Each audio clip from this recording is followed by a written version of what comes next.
লালগোলার পর এবার জঙ্গিপুর পুলিশ জেলার সুতিতে তৈরি হলো হোল্ডিং সেন্টার। বাংলাদেশি অনুপ্রবেশকারীদের রাখা হবে এই হোল্ডিং সেন্টারে।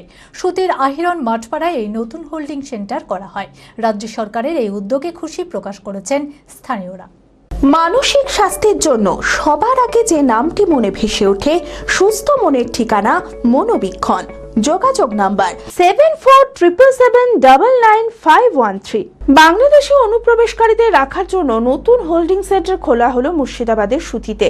এর আগেই মুর্শিদাবাদ জেলা পুলিশের আওতায় লালগোলায় একটি হোল্ডিং সেন্টার করা হয়েছিল। এবার জঙ্গিপুর পুলিশ জেলায় সুতির আহিরন মাঠপাড়ায় এই নতুন হোল্ডিং সেন্টার করা হয়। যে সমস্ত বাংলাদেশি অবৈধভাবে বাংলাদেশ থেকে ভারতে প্রবেশ করে বসবাস করছে, ধরা পড়লেই তাদের এই হোল্ডিং সেন্টারে এনে রাখা হবে। নতুন রাজ্য সরকার ক্ষমতায় আসার পর এই উদ্যোগে খুশি প্রকাশ করেছেন স্থানীয়রা।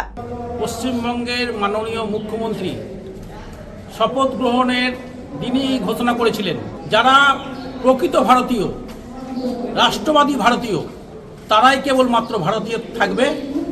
আর যারা ঘুষপেটিয়া, যারা চোরা পথে বাংলাদেশ সহ বিভিন্ন দেশ থেকে এসেছেন, তাদেরকে ভারত থেকে তাড়িয়ে দেওয়া হবে।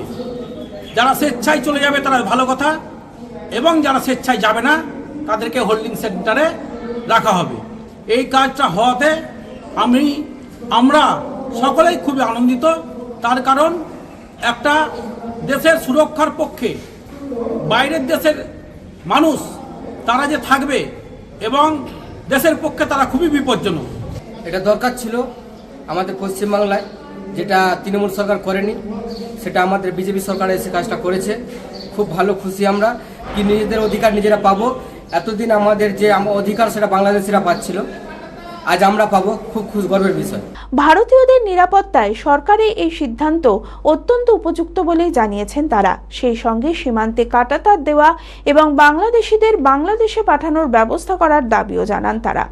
এর আগে যে মমতা সরকার, যে বাংলাদেশি প্রচুর ভারতবর্ষে আছে, পশ্চিমবঙ্গে বেশি আছে, আমরা সব আতঙ্কিত ছিলাম। হ্যাঁ, এই যে নতুন করে সরকার যে হোল্ডিং সেন্টার করছে, আমরা খুব আনন্দিত আছি, এবং আরও বেশি করে কাঁটা তার ব্যবস্থা করুক সরকার। এই ব্যাপারে আমাদের এসআইআর পর থেকেই এই পরিকল্পনাটা ছিল।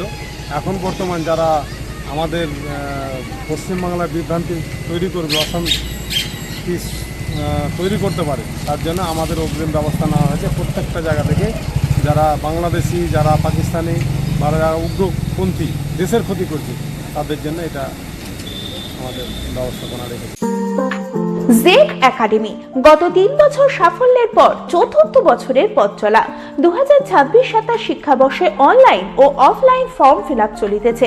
আমাদের সুবিধা ডিজিটাল ক্লাসরুম, 24 আওয়ার্স সিসিটিভি, ছেলে ও মেয়েদের পৃথক ক্লাসরুম ও হোস্টেল, নিয়মিত DDP, problem solving and doubt clearing class, কলকাতার অভিজ্ঞ শিক্ষক মন্ডলী, স্বাস্থ্যসম্মত রুচিশীল খাবার, নিট বেসিস পড়াশোনা, কালচারাল অ্যাক্টিভিটি, গেস্ট টিচার দ্বারা মোটিভেশন ক্লাস, সবুজে ঘেরা পরিবেশে 24 ঘন্টা বিশুদ্ধ জল ও বিদ্যুৎ পরিষেবা। টার্গেট নিট 2027, অ্যাডমিশন টেস্ট আগামী 5 এপ্রিল 2026। 2027-এর নিট ও জেইই পরীক্ষায় সফল হতে আজই আসুন জেড একাডেমিতে।